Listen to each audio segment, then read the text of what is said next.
Hey everyone, Remenex here, going over the brand new edition of Negasonic Teenage Warhead. What does she bring to the team? We're going to take them up against their proposed counter, and can she beat the Asgardians with just her as the addition to the team? So let's take a look. If you guys don't know, I've been rounding out my Xforce, making sure that they are the most powerful team, part of the whole Remen Xforce. So we'll have some special events coming up. We'll go into more at the end of the video. Stay tuned. We'll go over some of the big reveals that we've already announced for on stream. Okay. So first things first, adding Negasonic Teenage Warhead is going to give this team a huge damage increase. What that does is it allows them to punch through a lot of their opponents. So in this video, we're going to take a moment. We're going to take a look at some of the damage numbers. We're going to see what actually is happening, if the things that we thought were going to happen actually do happen, and see if anything goes amiss. So far, I'm pretty pleased with the team. Again, ignore the fact this is a 100k punch down. This is an Asgardian team. Pretty high Sif, or Hela. Pretty high Thor.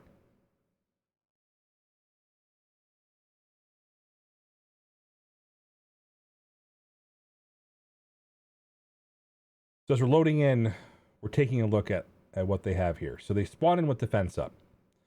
So I think this is the first part. We'll show you guys really quickly. This is the first part of Negasonic's kit. I think she's the unit that actually made sure they were able to do this. So check this out. That's a 3-star, 6-star. We're going to go ahead and pop this really quickly. So this is a 300% damage plus apply heal block for 2 turns. Clear defense up on all targets. This is going to be a decent amount of damage. More importantly, it's going to strip defense up unless it gets blocked. And then, more importantly, the heal block for 2 turns is going to prevent these guys from healing up as they take their turns. Let's take a look.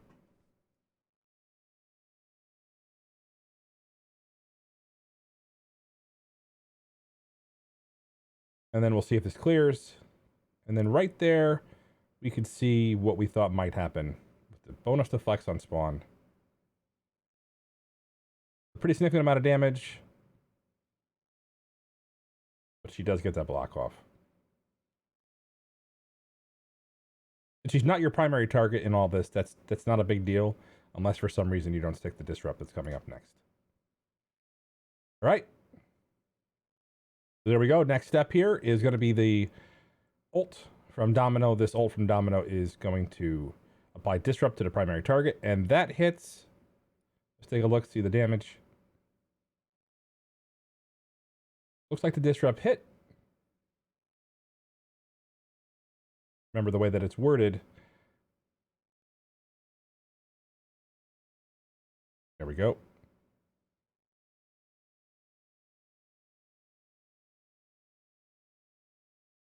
And even though it was blocked, disrupt still lands. Doesn't get resisted because of that. Just a ton of damage to the other targets on there because of the crit bonus damage. So pretty much a near wipe on Heimdall. Okay. So that was a fortuitous taunt. Loki went taunt. Now, the thing about this is this went out of turn order. The reason being is Domino's passive isn't working correctly.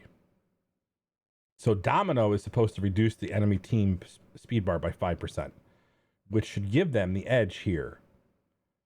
So if you look at it, that would have given them the edge here. So now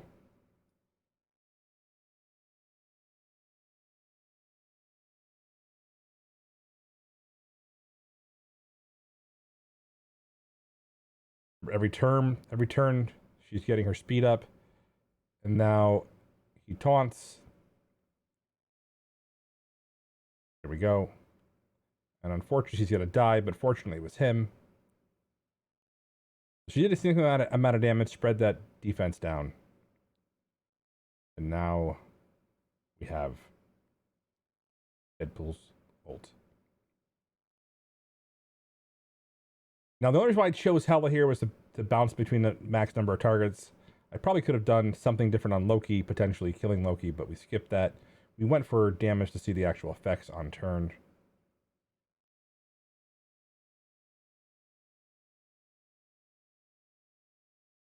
63k, 39k as it killed Greg. Then took her off the map. Okay. His ult absolutely stomps on Storm, finishes her off. Now, we're going to take a look at the damage on the fully loaded ult for Cable. That's up immediately, and it's 200k, 201k, 6 red star, 7 star, G13, 201k by Thor.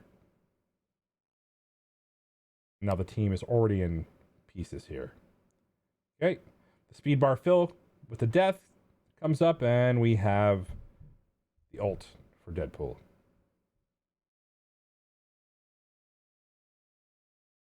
Here comes the ult.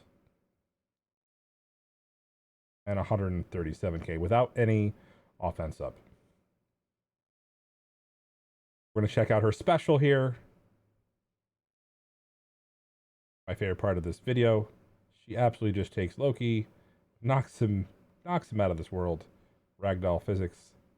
Just gone. 57k. Great animation, again, by the art department. And then it's pretty much all she wrote. And then his special, even block, is doing 56k, 31k. So blocked multiple times, easy victory, easy clap.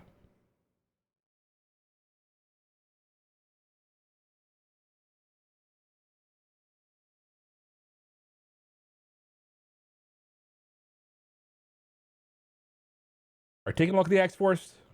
Really, really simple. Show you guys the power levels here. I'll show the T4. So T4 on Cable, I am really debating his passive. Now that it's been reworked from what it was, I don't know that it has as much of a value. But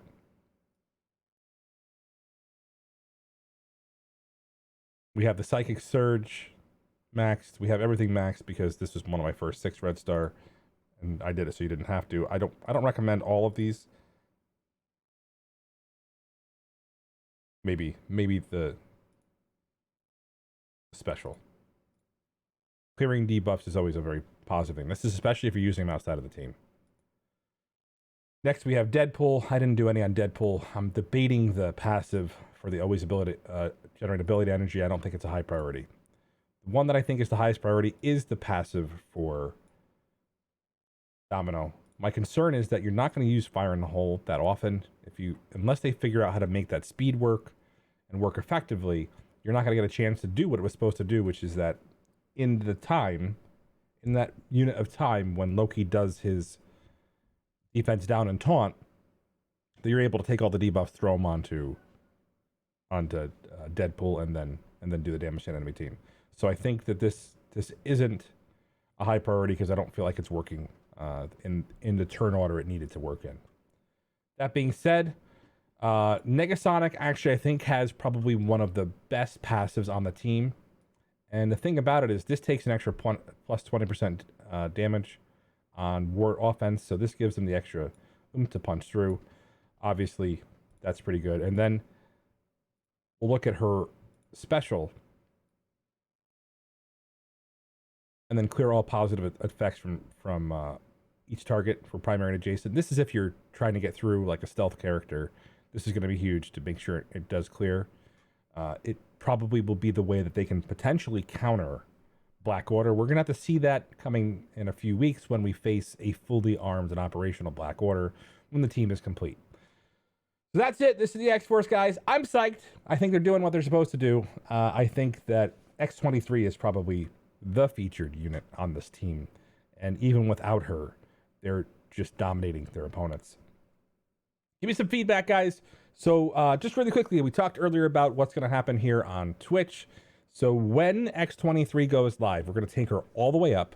We're going to max her out, try to get her to as many red stars. And then the first, in that full stream, we're going to do a 23-hour stream, tons of things for you guys in the community, some fun cosplays, some fun events here, some special guests, And tune in. We'll definitely have more information to follow. We did unlock the fact that I will be doing the Kratos God of War cosplay. That was something that was unlocked last night on stream. So I'll be wearing the blood face paint known from the God of War from PlayStation. All right, guys, that's it. We'll wrap it up. Thank you guys for tuning in. Catch me on Twitch every night at 5 p.m. Eastern, and then again at 11 p.m. Eastern. And have a great day.